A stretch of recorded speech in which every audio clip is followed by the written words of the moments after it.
Ďakujem Dáške a teraz ide Štefan. Nech sa páči. Dobrý deň.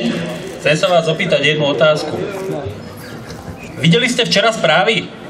Čo ste sa v tých správach dozvedeli?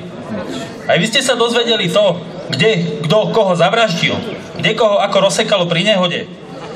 Ktorý zahraničný investor plánuje vyhodiť zamestnancov, lebo Čína vyrába lacnejšie výrobky a on chudáčisko nie je schopný konkurovať? A teraz vám dám ešte zákernejšiu otázku. Prečo ste sa vlastne dozvedeli práve toto? Odpoveď je jednoduchá. Mali sme sa dozvedieť presne to, čo vám médiá natlačili do hlav. Keď sa na Zemi objavila túžba ovládania ľuďmi presvedčenými o svojej nadľudskosti, použili na toto ovládanie vlastnosť, ktorá človeka odlišuje od všetkých ostatných foriem života na tejto planéte. Použili strach z budúcnosti. Strach, čo dokáže prinútiť človeka, aby zabil iného človeka, aby pracoval vo fabrike pri páse za minimálnu mzdu, aj keď vidí, že ho už čoskoro nahradí stroj. V počiatkoch toho, čo mu hovoríme civilizácia, boli otroci poháňaní bičom. Neskôr tento strach zmenil podobu.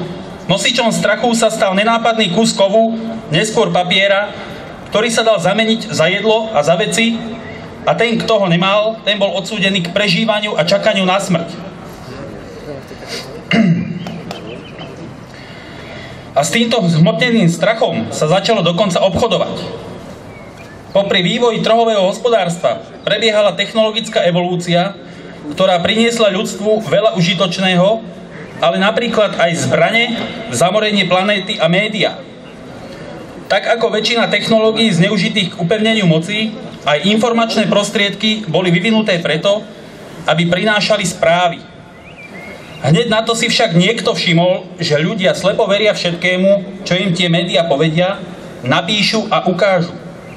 Začali diktovať, čo máme chcieť, aby sme boli šťastní, ako vyzerá ideálny život a ako málo stačí k tomu, aby sme to všetko mali.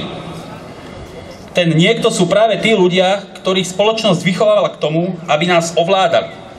Médiá nám nikdy nepovedia, čo sa vlastne deje. Nepovedia, kde je pravda. V dnešných správach sa dozvieme, že nás je tu 20. Lebo už len naša prítomnosť na tomto mieste znamená, že oni strácajú svoju moc a to sa občania nesmú dozvedieť. Hanba! Médiá povedia len to, čo máme počuť, aby sme robili to, čo máme robiť. Povedia, ako ho vnímať ako nepriateľa, najlepšie celý národ, rasu alebo náboženstvo.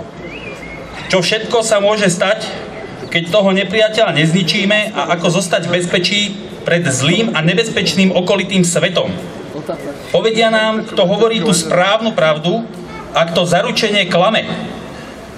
Každodennú porciu ovládacieho strachu samozrejme dochutia stovkami dojímavých, šokujúcich a srandovných reklám.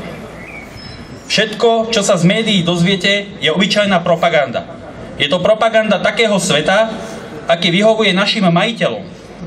Sveta bez slobody, bez ľudskosti, bez lásky, sveta, kde je potrebné len to, kto má čo oblečené, kto sa ako zabáva, kto čo vlastní.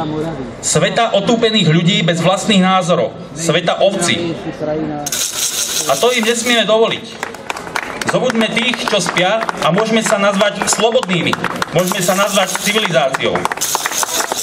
Ďakujem.